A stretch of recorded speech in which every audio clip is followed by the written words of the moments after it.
When I watched this last film, What did you think? I liked it, but the thing is, I can't help but be super sentimental, and even though I don't think I'm considered a Potterhead, but I really was like, oh, it's the end, you know. So even as an actor on something like this, then do you feel? Is there a tinge of now that you can kind of look back and go to these premieres and stuff? Is there still a tinge of just like, oh, this is a decade of my life? Yeah, sure. I mean, I'm just as much a fan. I'm just like the fans, where it's like you're desperate to see this last one because obviously everything's been building up to it.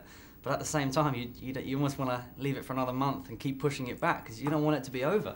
And most people that I've spoken to, they're going to be equally sad, I think, that it's finished, as they are excited about the epic final chapter. There's always talk, especially among the other actors, about how wonderful your performance has been in the past 2 episodes. So do you feel like there was a moment for you to kind of step up and kind of do something other than "I am angry, Draco"? You know, like was that? And how do you feel about your performance? Well, I mean, it's very flattering if you start. I mean, any credit that I get goes straight back to David Yates. Really, I think it's his merit, not mine. But yeah, it was kind of like a nervous time when they started to change Draco's character a bit and make him, actually show a more vulnerable side.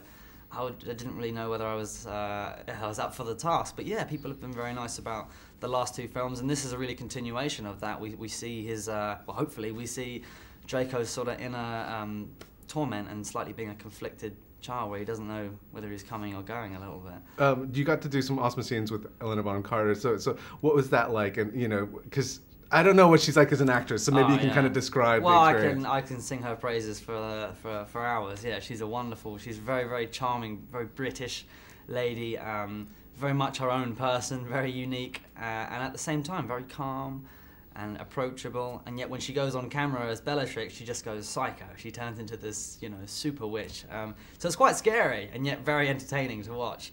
But she's a lovely, lovely lady, and she's always, I can bore her with questions about previous films and acting bits and pieces, and she's always happy to talk to me. It seems like the best acting school for a young actor. It really is. Well, this is the irony. If you look at it, we're young wizards in a wizarding school, when in actual fact we're very young actors in what would basically be the best acting school in the world, because we're surrounded by these not only exceptionally talented people but also very friendly ones who are happy to sort of give us advice and talk to us. So it's been, very, very an educational 10 years for sure. If you can kind of look back at this decade then, is there something that you've been able to kind of leave, like words of wisdom that you can kind of pass on to I mean, old you, like young you, can you look back?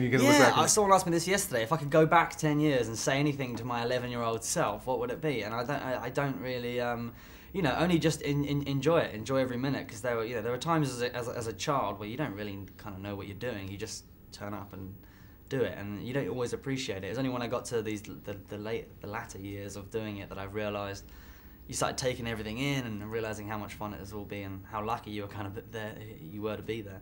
You have to choose the best scene in any Harry Potter film. Which one would it be that you kind of... there's just so many. You don't have to be in it. You can kind of... No, one of my funniest was Kenneth Branagh when he gets the Confundus charm or whatever it is that kind of sends him out, and he kind of comes back delirious of anything that's going on in Chamber of Secrets. That's one of my favourites. Awesome.